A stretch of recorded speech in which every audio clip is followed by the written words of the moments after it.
Have you ever felt that some policies don't quite add up? That there's more to them than meets the eye?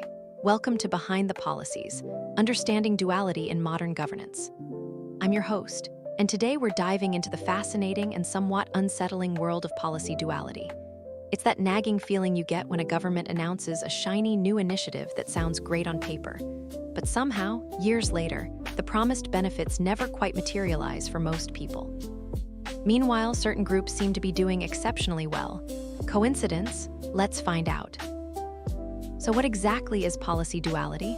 At its core, it refers to the gap between what policies claim to do and what they actually accomplish. Think of it as a policy's public face versus its private reality. On one hand, we have the stated objectives, usually framed around public welfare, equality, or progress. These are the goals trumpeted in press releases and campaign speeches. But beneath this surface runs a parallel current: mechanisms and outcomes that disproportionately benefit powerful interests or elites. It's not necessarily about conspiracy or malice. Sometimes it's simply about who has the power to shape how policies are designed and implemented. This duality manifests in countless ways across our social and political landscape. Consider tax reforms promoted as helping the middle class that ultimately deliver their largest benefits to the wealthy. Or regulation presented as protecting consumers that creates barriers to entry, effectively helping established companies. Or infrastructure projects that promise community renewal but lead to gentrification and displacement. In each case, there's a public narrative about broad benefits, while the fine print and practical outcomes tell a different story about who gains and who loses. What makes policy duality so persistent is that it's often woven into the very fabric of our governance systems. The same mechanisms that enable democratic representation, committees, regulatory bodies, public-private partnerships, can be leveraged by those with resources and access. And this isn't new. Throughout history, governance has often functioned this way, with public-facing justifications masking differential impacts. What's changing is our ability to identify these patterns, track outcomes across different population segments, and bring these disparities into the light of public scrutiny.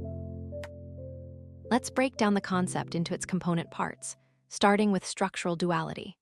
This refers specifically to how policies are designed in ways that reinforce existing power structures, even when claiming to do the opposite. It's not just about policies failing to meet their goals, it's about them actively channeling benefits toward already advantaged groups. Research in this area helps explain why inequality persists despite countless programs ostensibly designed to reduce it. The structures themselves, how policies are funded, implemented, and evaluated, contain built-in advantages for those already wielding influence and resources. Take, for example, how policy benefits are distributed. Studies reveal that in some regions, over 43% of benefits from public expenditures flow to elite classes, while only 9.2% reach the most vulnerable populations. That's not a small disparity, it's a fundamental reshaping of resources. And it happens not because the policy explicitly states, "Let's help the rich," but through mechanisms like complex application processes, requirements for matching funds, tax credits that only benefit those with significant tax liability, or information channels that reach some communities but not others. What makes structural duality particularly insidious is that it often hides behind technical language and complexity. When policies become so convoluted that only specialists can understand them, public scrutiny becomes nearly impossible. Think about tax code provisions or regulatory frameworks. These can run thousands of pages deep, with provisions and exceptions that even experts struggle to fully grasp. This complexity isn't accidental. As policies become more technical and specialized, the advantage tilts toward those who can afford to hire experts to navigate these systems, or, better yet, help design them in the first place. The second key concept is institutional duality. While structural duality focuses on the design of specific policies, institutional duality looks at how the organizations and agencies that implement policies can simultaneously promote and constrain equitable outcomes. These institutions often face competing priorities, efficiency versus equity, short-term results versus long-term change, standardization versus flexibility. And how they navigate these tensions shapes who benefits from their work. A perfect institution on paper can produce deeply imperfect results when operating under budgetary constraints, political pressures, or entrenched organizational cultures. This institutional duality plays out in fascinating ways across different contexts. Consider healthcare institutions that are simultaneously tasked with providing universal access while controlling costs, or educational systems expected to promote both equality and excellence, or regulatory bodies that must both collaborate with industry and hold it accountable. These aren't just difficult balancing acts, they're structurally contradictory mandates. And when institutions try to serve these competing masters, the typical result is that more powerful stakeholders see their priorities addressed first, while other objectives receive symbolic attention but insufficient resources. Institutions also embody duality through their staffing and culture. The people who populate agencies tend to have particular educational backgrounds, professional networks, and worldviews. Even with the best intentions, these shared perspectives create blind spots. When decision-makers share similar backgrounds and move in similar circles as those they regulate or serve, certain questions don't get asked and certain impacts don't get measured. It's not necessarily about corruption or capture, though those certainly happen, but about the subtle ways that institutional cultures shape what problems are recognized and what solutions are considered legitimate. To understand why policy duality persists, we need to examine the concept of elite theory, a theoretical framework suggesting that power in larger societies is concentrated in relatively small elite groups who exert disproportionate influence over political and social outcomes. This isn't just philosophical speculation. Empirical research has documented the outsized influence of economic elites and organized business interests on policy outcomes. Most notably, a groundbreaking study by political scientists Martin Gilens and Benjamin Page analyzed 1,779 policy issues and found that economic elites and organized groups representing business interests had substantial independent impacts on U.S. government policy. While, and this is the kicker, average citizens and mass-based interest groups had little or no independent influence. This elite influence extends beyond just having their preferences heard. It shapes the very boundaries of what's considered reasonable or possible in policy discussions. Sociologists call this preference shaping, the ability to influence not just what options are chosen, but what options are even on the table.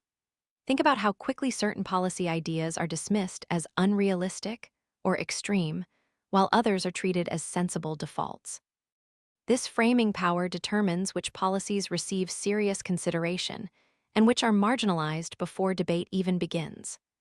When we combine this agenda-setting power with direct influence over specific outcomes, we get a clearer picture of how policy duality becomes so deeply embedded in governance systems. To understand policy duality more intuitively, let's use an analogy from ancient history, the Trojan horse. In the classic tale, the Greeks presented the Trojans with a massive wooden horse, ostensibly as a gift and peace offering. The Trojans, seeing only the external gift, brought it inside their city walls.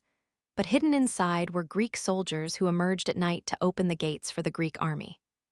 Modern policies often function in a similar way, presented publicly as gifts to the broader community, while containing hidden mechanisms that primarily benefit select groups. And just like the Trojans, the public often celebrates these policies without recognizing what's concealed within. Consider major tax reform packages. They're typically presented as simplifications or broad-based relief, with press conferences highlighting middle-class families who will benefit. That's the beautiful wooden horse being presented to the public. But buried in the hundreds of pages of technical provisions are often mechanisms that deliver far larger benefits to wealthy individuals and corporations, the hidden soldiers inside the horse.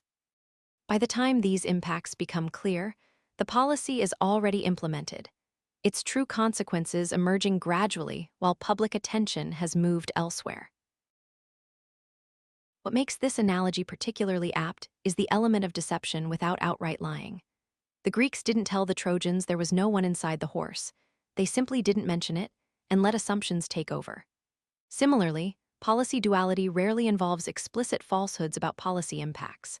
Instead, it operates through emphasis and omission, highlighting certain effects while downplaying others, providing technical accuracy without transparency about proportional impacts. And just as the Trojan horse relied on exploiting trust and cultural expectations, policy duality thrives when the public trusts that policies labeled as public benefits are designed primarily for that purpose. Modern technology adds fascinating new dimensions to policy duality. On one hand, digital tools create unprecedented possibilities for transparency and accountability. Data analysis can reveal who benefits from policies in ways previously impossible. Online platforms can amplify diverse voices in policy discussions. But simultaneously, technology enables more sophisticated forms of persuasion and obfuscation. Social media has emerged as the predominant platform for policy information dissemination, with powerful tools for shaping public perception about policy impacts and beneficiaries. Research shows that social media influences policy support through two distinct routes. The first is what psychologists call central route persuasion, where users engage deeply with information, evaluating the actual benefits and drawbacks of policies. But far more common is peripheral route persuasion, where behavior change occurs without careful consideration, influenced by emotional cues, repetition, or appeals from trusted figures. A 2022 study found that reliance on social networking sites for learning about environmental health risks positively associated with general risk perception, which in turn promoted policy support, regardless of the policy's actual effectiveness. Think tanks have become particularly adept at leveraging these dynamics. In the digital age, they extend their influence directly to the voting public through sophisticated social media strategies. Comparative analysis shows that advocacy organizations like the Heritage Foundation attract large follower bases across platforms, using peripheral routes to persuasion that bypass critical evaluation. Meanwhile, traditional research organizations like Brookings emphasize central routes, focusing on evidence-based arguments, but typically reaching smaller audiences. This creates a landscape where the most persuasive narratives about policy impacts often dominate over the most accurate ones. Let's examine a concrete example of policy duality in action: the COVID-19 response in the United States. On the surface, emergency measures were framed entirely around protecting public health and providing economic relief during an unprecedented crisis. The CARES Act was presented as essential support for struggling families and businesses, but a closer examination reveals classic patterns of policy duality. Critics have argued that U.S. policies were significantly shaped by biodefense priorities, reflecting national security interests over traditional public health approaches. A structural duality between stated public health goals and underlying security agendas.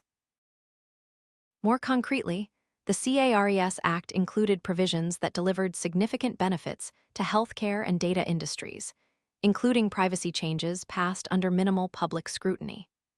While the public focused on stimulus checks and unemployment benefits, the visible parts of the policy, these industry-specific provisions quietly reshaped healthcare data practices in ways that primarily benefited large institutions.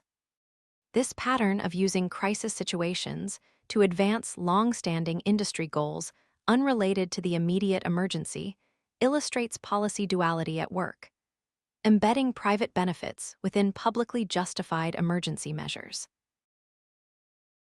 The COVID-19 example also highlights institutional duality through decentralized governance. Colombia's response illustrates how local autonomy enabled context-specific measures, but simultaneously resulted in inequitable outcomes. Well-resourced urban areas fared better than rural regions with limited capacity, not because the policy design explicitly favored cities, but because institutional capacity was unequally distributed. When policies push implementation to local levels without ensuring equal capacity, they create a facade of equality that masks predictably unequal results. The policy looks neutral on paper while producing systematically biased outcomes on the ground. So how can we recognize policy duality in our everyday lives? One approach is to always question who's funding and promoting specific policies. Think tanks play a crucial role here.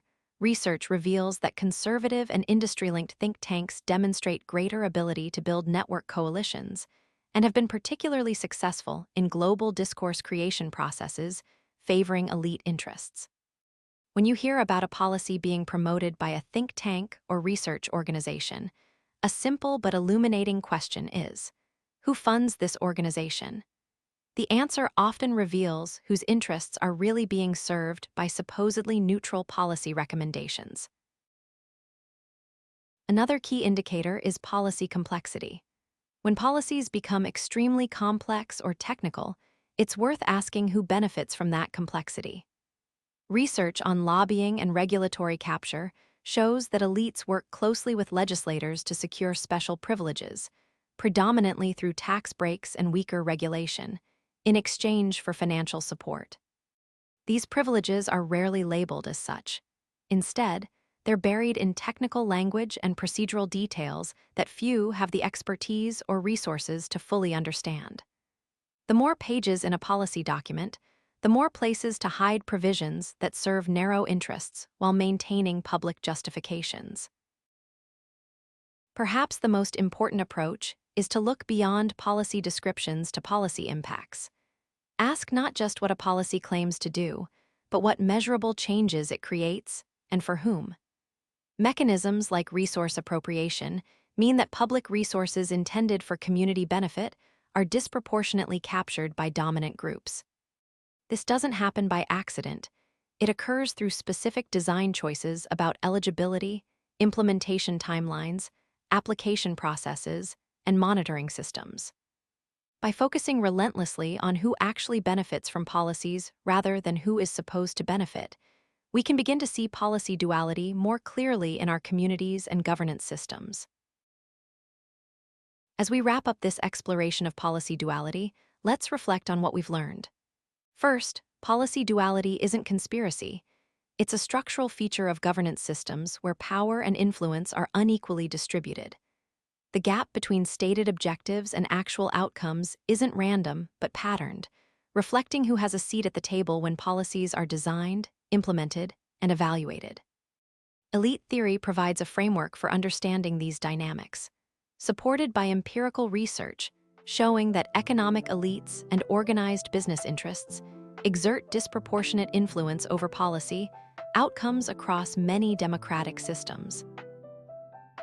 Second, policy duality operates through specific mechanisms that we can identify and analyze. Structural duality embeds advantage in the design of policies themselves, while institutional duality reflects how competing priorities within organizations shape implementation.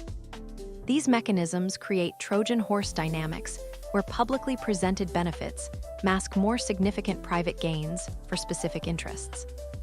In the digital age, technology adds new dimensions to these processes, simultaneously enabling greater transparency and more sophisticated forms of persuasion and obfuscation around policy. Finally, and perhaps most importantly, recognizing policy duality is the first step toward demanding more transparent and equitable governance. By understanding how policies can serve dual purposes, we become more discerning citizens, asking better questions about who benefits from governance decisions and how. Rather than accepting policies at face value, we can examine funding sources, question complexity, and focus relentlessly on measurable impacts across different population segments. This critical awareness doesn't guarantee change, but it makes it harder for policy duality to operate unchallenged in our communities and institutions. Thank you for joining me for this first episode of Behind the Policies, Understanding Duality in Modern Governance. In our next episode, we'll dive deeper into the specific mechanisms of elite influence, how disproportionate access, resource appropriation, think tank influence, and regulatory capture shape policy outcomes. We'll examine concrete examples of these mechanisms at work and explore how they operate across different policy domains. Until then, I encourage you to look at policies in your community with fresh eyes. Next time you hear about a new initiative or program, ask yourself, who really benefits? Could there be a hidden agenda at play? The answers might surprise you.